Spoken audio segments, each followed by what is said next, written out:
Assalamualaikum warahmatullahi wabarakatuh.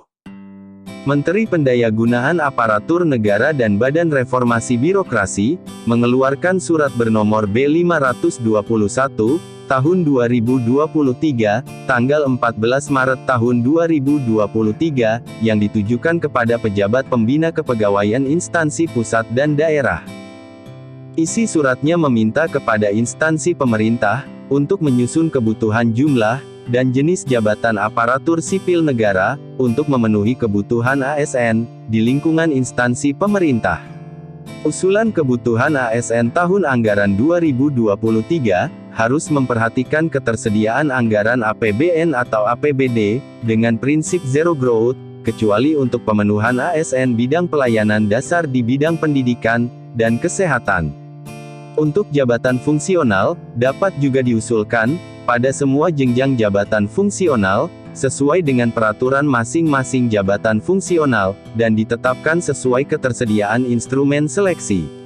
Beberapa hal yang harus diperhatikan, dalam mengusulkan kebutuhan ASN tersebut adalah: pada instansi pusat, usulan kebutuhan berdasarkan dari peta jabatan yang telah ditetapkan oleh PPK, dengan memperhatikan jumlah ASN yang memasuki batas usia pensiun, tahun 2023, serta kesediaan atau kemampuan anggaran. Adapun ketentuannya, pertama, instansi pusat, dapat mengusulkan kebutuhan CPNS, dan P3K. Kedua, usulan kebutuhan CPNS, hanya pada jabatan di bidang kejaksaan, kehakiman, intelijen, dan tenaga dosen.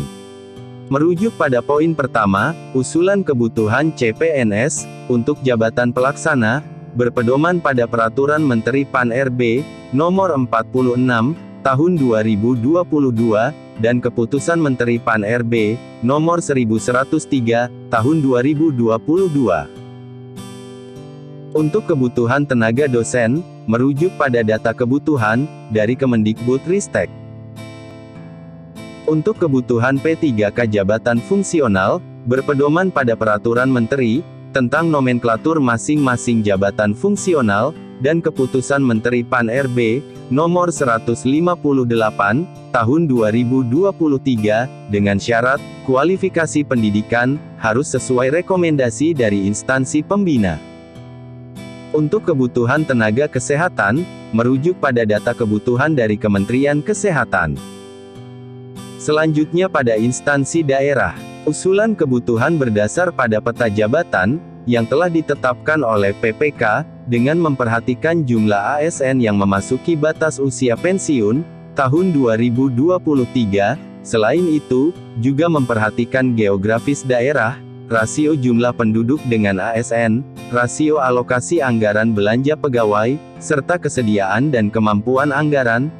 Ketentuannya adalah: pertama, usulan kebutuhan P3K, diprioritaskan untuk memenuhi kebutuhan pegawai, di bidang pelayanan dasar pendidikan dan kesehatan, pada satuan, atau unit kerja, di daerah terpencil, tertinggal, dan terluar.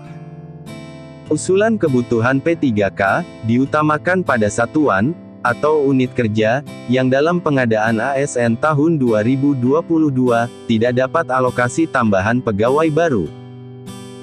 Kedua, usulan kebutuhan P3K, untuk jabatan fungsional, berpedoman pada Peraturan Menteri, tentang nomenklatur masing-masing jabatan fungsional, dan Keputusan Menteri Pan-RB, Nomor 158, Tahun 2023, dengan syarat, kualifikasi pendidikan, sesuai rekomendasi, dari instansi pembina.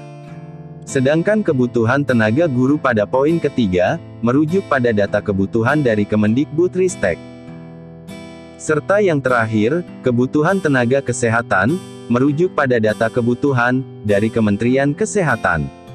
Instansi pemerintah mengusulkan kebutuhan ASN, yang memuat data terkait struktur organisasi, analisis beban kerja, existing pegawai, jumlah usulan kebutuhan ASN, dan masa hubungan perjanjian kerja P3K, melalui aplikasi e-formasi, mulai tanggal 20 Maret tahun 2023, sampai tanggal 30 April tahun 2023, dan instansi diminta melengkapi beberapa dokumen, yakni Tautan peta jabatan terbaru yang sudah ditetapkan, dan dapat diakses. Kemudian surat usulan ASN, tahun anggaran 2023, yang telah ditandatangani oleh PPK. Cetak rincian usulan dari aplikasi e-formasi, yang telah ditandatangani oleh PPK.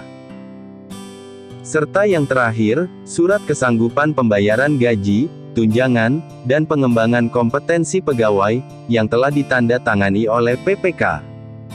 Kelengkapan dokumen yang dimaksud tadi, disampaikan kepada Menteri Pan-RB, melalui aplikasi e-formasi dan paling lambat diterima, tanggal 30 April tahun 2023.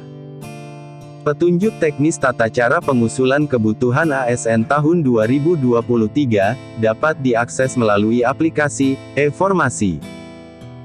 Pesan terakhir dari isi surat ini menyatakan, apabila instansi tidak menyampaikan usulan sampai batas waktu yang ditetapkan, yakni tanggal 30 April tahun 2023, maka dinyatakan, tidak melaksanakan pengadaan ASN, tahun anggaran 2023. Dari isi surat ini dapat disimpulkan bahwa, formasi CPNS dan P3K pada suatu instansi, bisa saja terbuka, apabila pemerintah daerah mengusulkan pengadaan ASN tahun 2023. Mari kita sama-sama berdoa, semoga daerah kita membuka sebanyak-banyaknya formasi perekrutan calon ASN CPNS, dan P3K. Tak lupa admin doakan, semoga teman-teman yang belum dapat formasi, ataupun yang belum pernah ikut tes seleksi, dapat lulus di tahun ini, amin. Demikian yang dapat kami bagikan, semoga bermanfaat. Assalamualaikum warahmatullahi wabarakatuh.